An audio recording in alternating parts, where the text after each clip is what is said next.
Okay, so it's time to start pulling in the adaptive or acquired immune system, also called the specific immune system.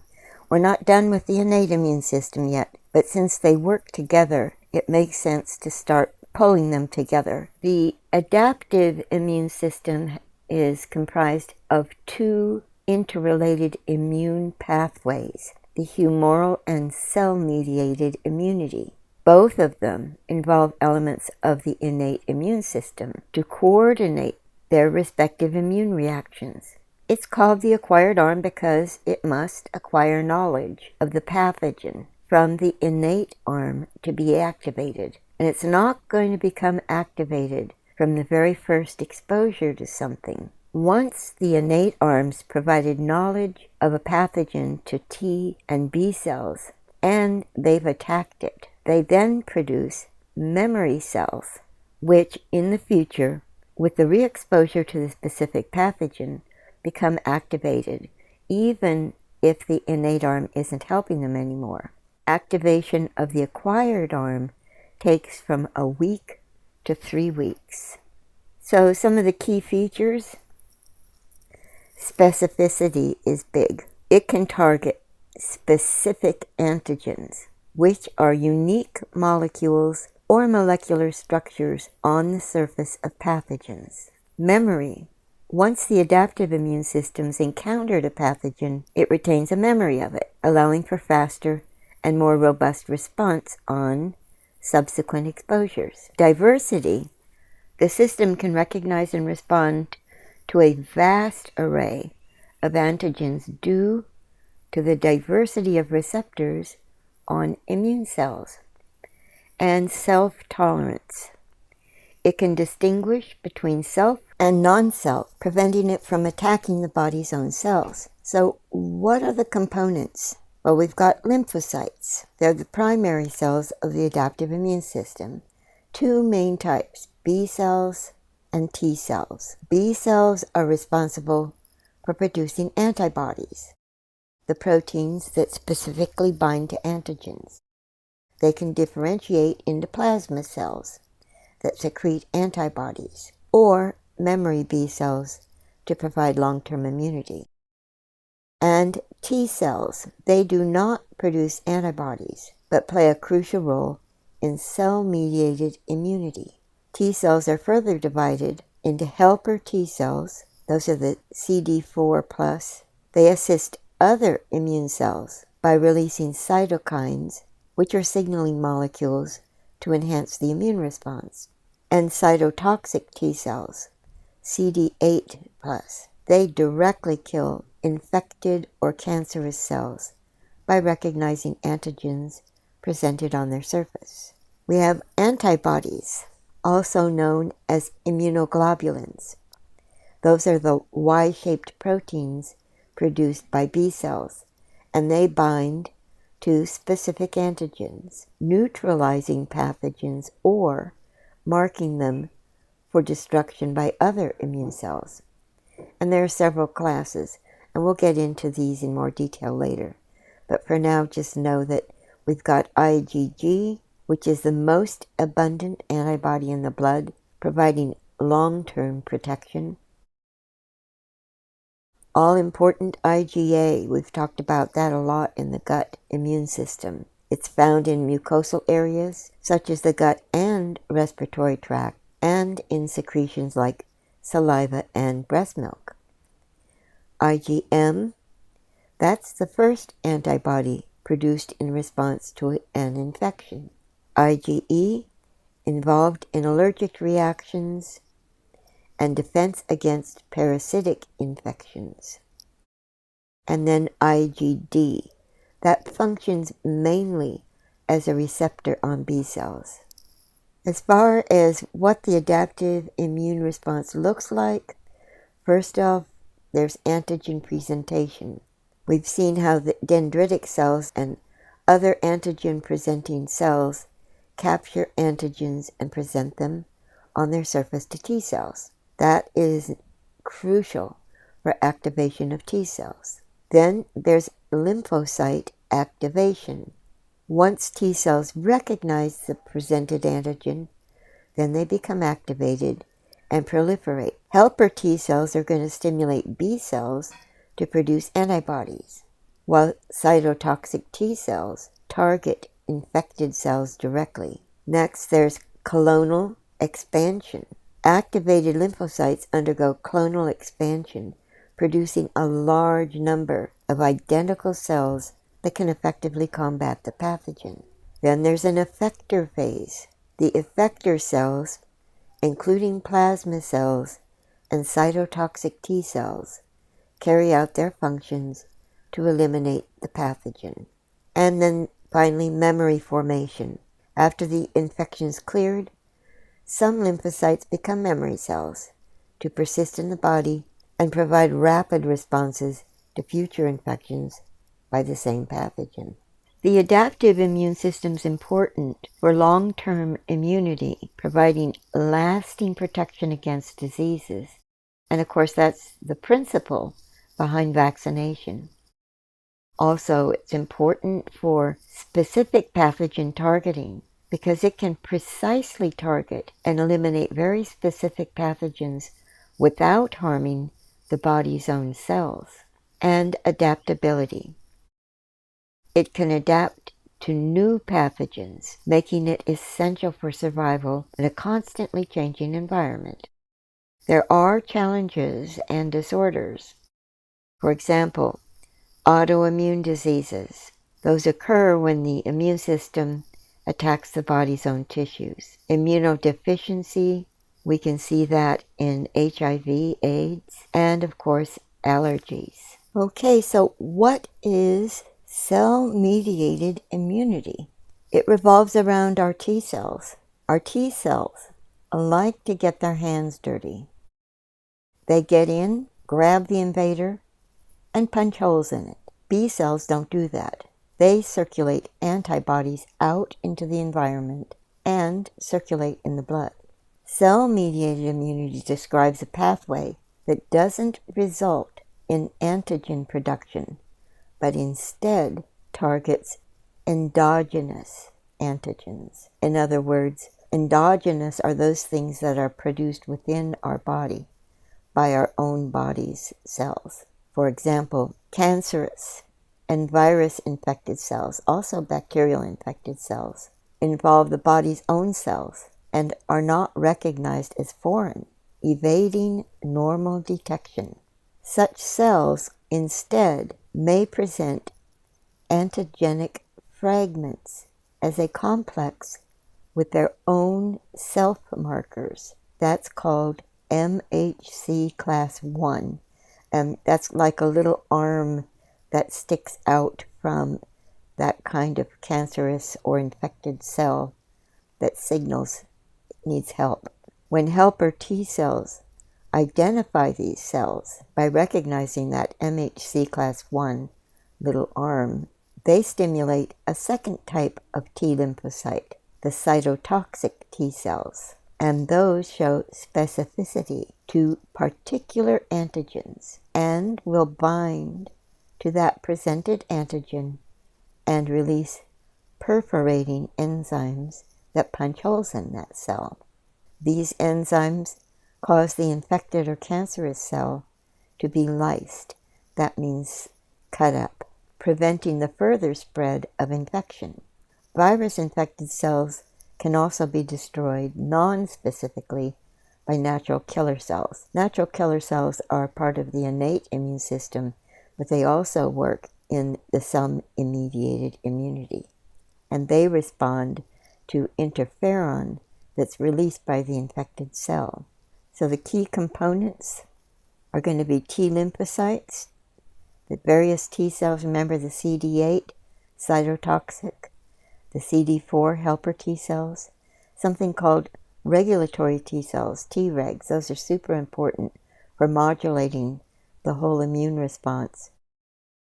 Also the antigen-presenting cells, we've talked about those before, and the natural killer cells. How does it work? First of all, there's antigen recognition.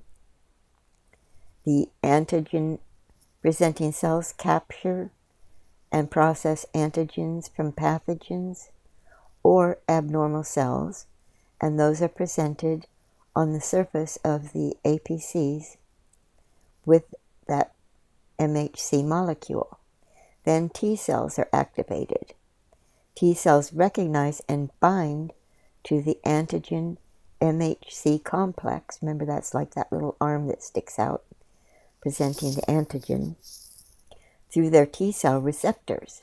And this interaction, along with co-stimulatory signals provided by antigen-presenting cells, activates the T cells.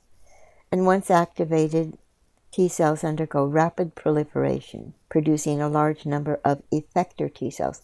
Effector just means that they're ready to go to work and they can have an effect. Those target and eliminate infected or abnormal cells. The effector functions: cytotoxic T cells release perforin and granzymes. Those are enzymes that induce apoptosis, a type of cell death, programmed cell death, in the targeted cells.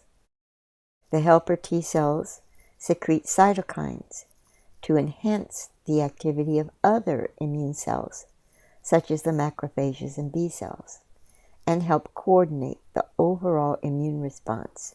And then we get the memory formation. Some activated T cells differentiate into memory T cells that persist in the body long term, and they can provide a faster and more robust response on re-exposure. As far as importance in health and disease, an overactive cell-mediated response can result in the immune system attacking the body's own tissues, and we get things like rheumatoid arthritis and type 1 diabetes. Immunodeficiency disorders, conditions like HIV/AIDS can impair cell-mediated immunity by targeting the CD4 T cells, leaving individuals vulnerable to opportunistic infections. And then transplant rejection is another issue.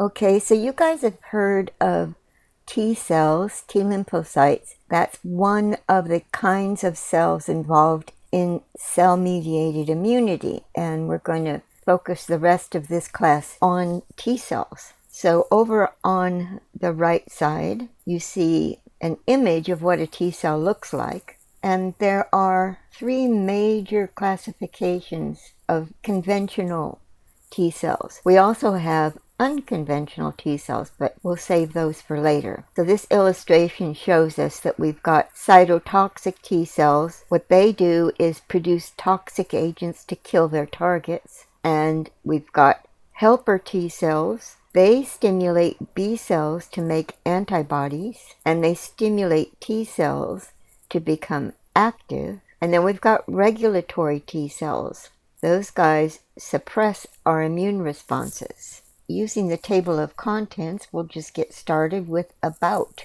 Our T cells respond to any immune stimulus, anything that's foreign, although some T cells, like the cytotoxic T cells, will also attack our own cells that have become damaged, infected, or cancerous. They're circulating in our blood, and they go through the same process as neutrophils and macrophages, where they slow down to exit the endothelial lining of the blood vessel to get into the extracellular matrix, or tissue where there's a problem. If you don't know what the extracellular matrix is, let's just click on it here and take a look at it. That is a three-dimensional network of macromolecules that provides structural support for cells and tissues, a mixture of proteins and carbohydrates that surround cells and provide structural and biochemical support. And they do a whole lot more as far as cell signaling and all of that sort of thing. Most of our T cells live in the lymph nodes. The macrophages will already be there in the lymph node. If the macrophage found something bad, like a bacteria, it will phagocytose it and then present an antigen from a piece of that bacteria on its cell surface.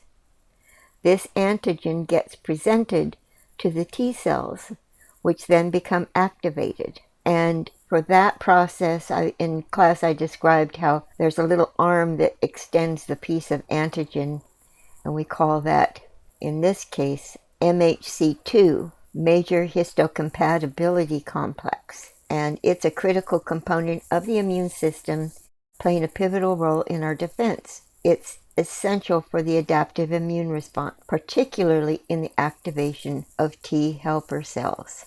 We have MH2 and we also have MH1. There are more T lymphocytes residing in our lymph nodes than there are circulating in our blood. Our lymph nodes serve as major sites for T cell accumulation and circulation. T cells are continuously exiting our blood vessels to enter the lymph nodes through specialized venules. And then they spend about 6 to 12 hours surveying a lymph node for specific antigens before they exit through the efferent lymphatic vessels. What efferent means is the route away from or out. The lymph moves out of the efferent lymphatic vessel. The efferent lymph, which drains from lymph nodes, is primarily composed of T lymphocytes, over 90%. And they travel at a high speed at 11 to 14 microns per minute within the lymph nodes, allowing them to interact with numerous dendritic cells and search for antigens. Naive T cells constantly recirculate from blood to lymph nodes, but the lymph nodes serve as the primary site for T cell accumulation, activation, and expansion.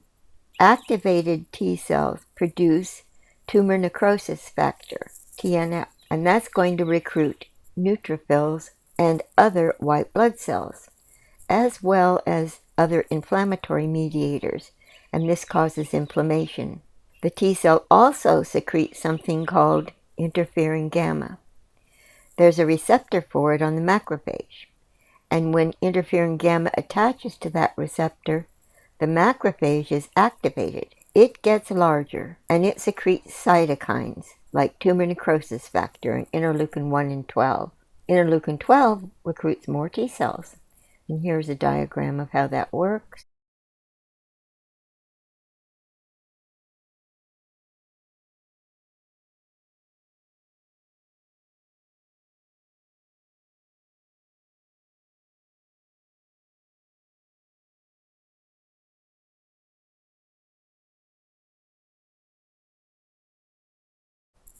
Where do our T cells come from? They're made in the bone marrow. They're going to move to the thymus gland. After the age of 25, our thymus starts shrinking. And without a thymus, T cells are not going to mature properly. In the thymus, as they mature, if they're focused on destroying self, in other words, our own tissues, they're killed. They're not allowed out of the thymus into circulation. The T cells come in two flavors. The T helper cells, also called CD4, and the CD8 cytotoxic T cells. They move from the thymic cortex to the medulla of the thymus as immunocompetent cells, and what that means, they're ready for action. They're grown up. They can be released to go do their job. Then they're released into the blood, and they take up residence in secondary lymph organs.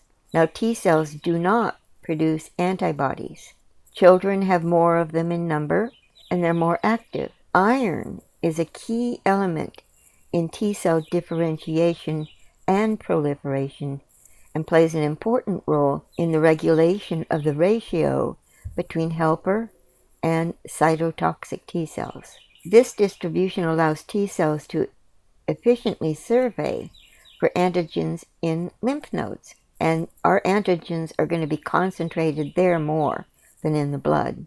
The lymph nodes are going to act as critical hubs for T cell-mediated immune responses, providing an environment for T cell activation, proliferation, and differentiation before they're deployed out to our peripheral tissues.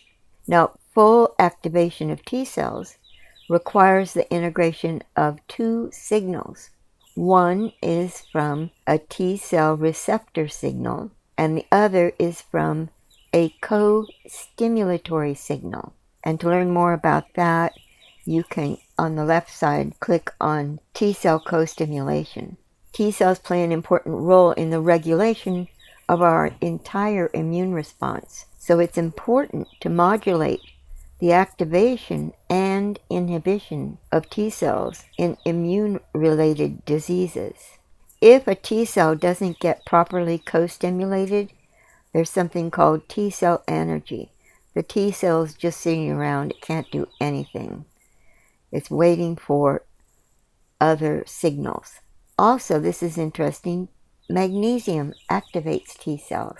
If you're curious about how T cells get trained in the thymus, you can come into the database and read about that here. But now we're going to skip to something very interesting called thymic involution. And what that means is that as we age, the thymus shrinks. And that begins at age 25. So what happens to our T cells? First of all, obviously, there's going to be a decrease in naive T cell production. The thymus is responsible for producing naive T cells, and those are critical for maintaining a diverse T cell receptor repertoire capable of responding to new antigens. With age, the thymic epithelial tissue is progressively replaced by adipose tissue, that's fat tissue, leading to a reduction in functional thymic compartments and consequently a decline in the production of naive T cells. This results in a restricted T cell receptor repertoire, reducing the immune system's ability to respond to novel pathogens and increasing susceptibility to infections and cancer. So there's an altered thymic microenvironment. It deteriorates with age.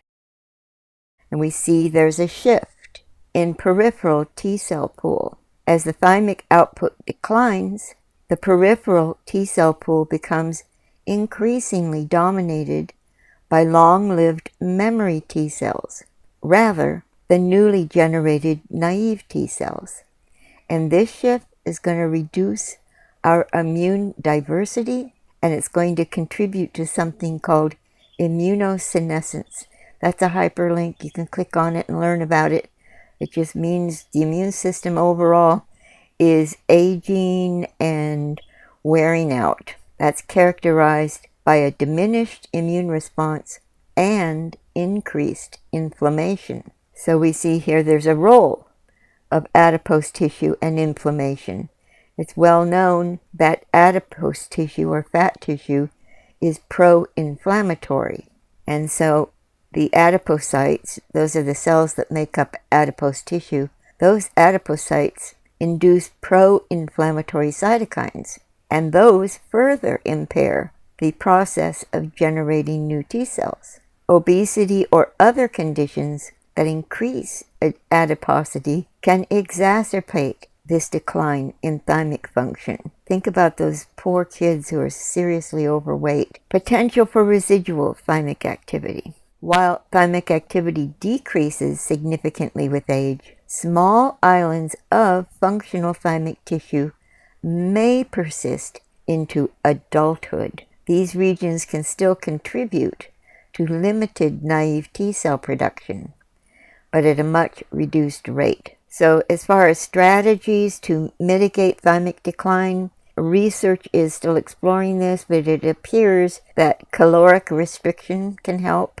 There are cytokine therapies such as interleukin-7 and other growth factors could enhance residual production of T cells. And they're still researching how to regenerate the thymus, and this is using stem cell-based therapy. Big question is, how does the body compensate for a loss of naive T cells due to our thymic decline? So there are a few compensatory mechanisms. One of them is called homeostatic proliferation. Existing naive T cells in peripheral tissues undergo self-renewal through proliferation to maintain population numbers.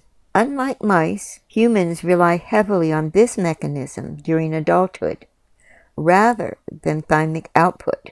However, this process reduces T-cell receptor diversity, increases clonal expansions of existing cells, and it still limits responses to novel pathogens. Another compensatory mechanism would be the expansion of a CXCR3 naive-like T cell. It's a specialized subset of T cells that are similar to naive T cells. Those expand through peripheral generation rather than thymic production, and those cells can help maintain baseline immune surveillance. They are associated with increased inflammatory potential.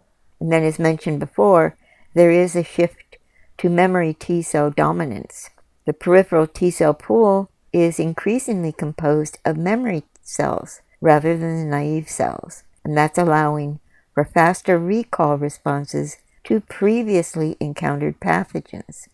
We're beginning to see that it's a really good idea for kids to be exposed to a wide variety of pathogens so that they can develop good, solid memory T cells before they really need them.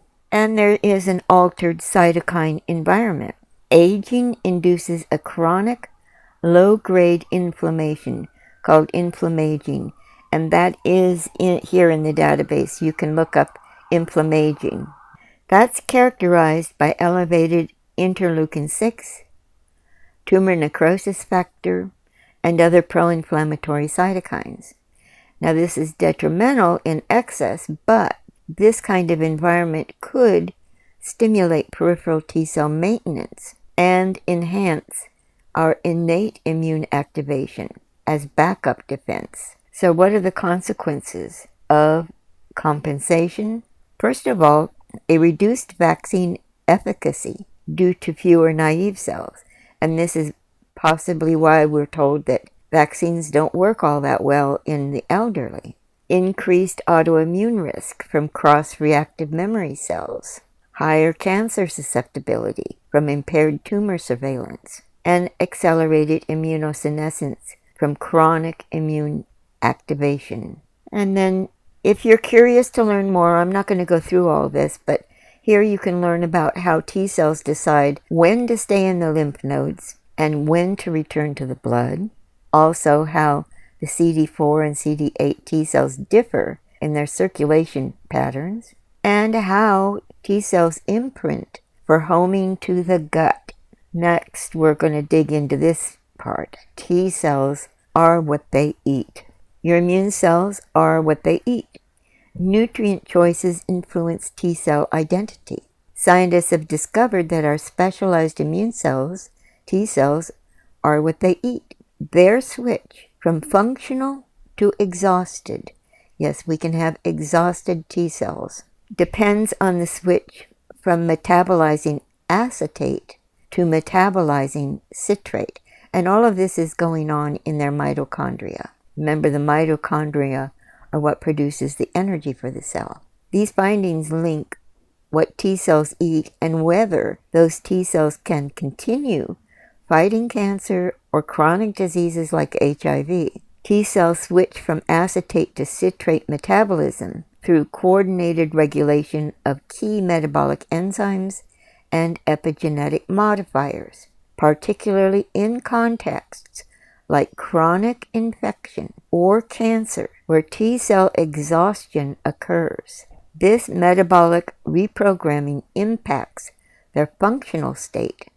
So, people who are suffering from chronic infection or cancer, because the T cells are constantly fighting, constantly, they do get exhausted, and if they aren't provided with the correct nutrients, that even furthers that exhausted state where ultimately they just die. So this section I'm going to leave to you to read yourselves, the mechanism behind the metabolic switch, what the functional consequences are. The triggers for the switch include chronic antigen exposure, sustained stimulation in tumors and chronic infections, microenvironmental cues such as low glucose, high lactate in tumors, favors citrate shuttling over acetate. And then mitochondrial stress. Compromised mitochondrial citrate export forces acetate reliance. And there's some therapeutic implications here. Here are the key metabolic pathways. So how do we enhance acetate metabolism in T cells? Certain foods and dietary components can enhance acetate metabolism in T cells by providing precursors or supporting the gut microbiota that produces acetate. The key foods and nutrients include fermentable fiber-rich foods, such as whole grains, legumes, fruits, and vegetables. These contain galacto-oligosaccharides and fructo-oligosaccharides that gut bacteria ferment into acetate. And the effect of that is that it boosts the CD8 T cell effector function by increasing histone acetylation and chromatin accessibility, enhancing cytokine production during glucose restriction. Examples of these foods are apples, oats, garlic, onions, asparagus, and Jerusalem artichokes. Also, vinegar and fermented foods. So this could play into our roundtable exercise. If somebody pulls apple cider vinegar, you can use this to discuss how apple cider vinegar is going to enhance your T cells and thereby improve the function of the immune system. Vinegar directly provides acetic acid, and that is metabolized into acetate. Kombucha, sauerkraut, apple cider vinegar all help. And then there can be actually acetate-fortified diets using something called HAMSA, which stands for high amylose maize starch, their cornstarch, and that's something you could buy as a supplement. That increases the colonic acetate production. And healthy fats help as well, omega-3 fatty acids. The effect is it promotes regulatory T cell expansion, which increases with acetate metabolism to balance immune responses. As far as herbs and plant compounds, we see turmeric, ginger, and garlic. There's a caution here. Beware of processed foods. They may contain synthetic acetate additives, but those lack the microbiota boosting benefits of natural sources. And don't overconsume excessive acetate from supplements. Okay, so you guys can read more about acetate supplementation here. And acetate supplementation enhances T cell effector function, particularly under conditions of glucose restriction. I'm going to scroll down. You can read this section, what triggers the switch from acetate metabolism to citrate. And here are a bunch of videos so you guys can really dig into this. The articles and studies. There's some interesting stuff here too. The vitamin D receptor and T cell function. We have vitamin D cell receptors that are very important. Some people have SNPs on their vitamin D receptor genes.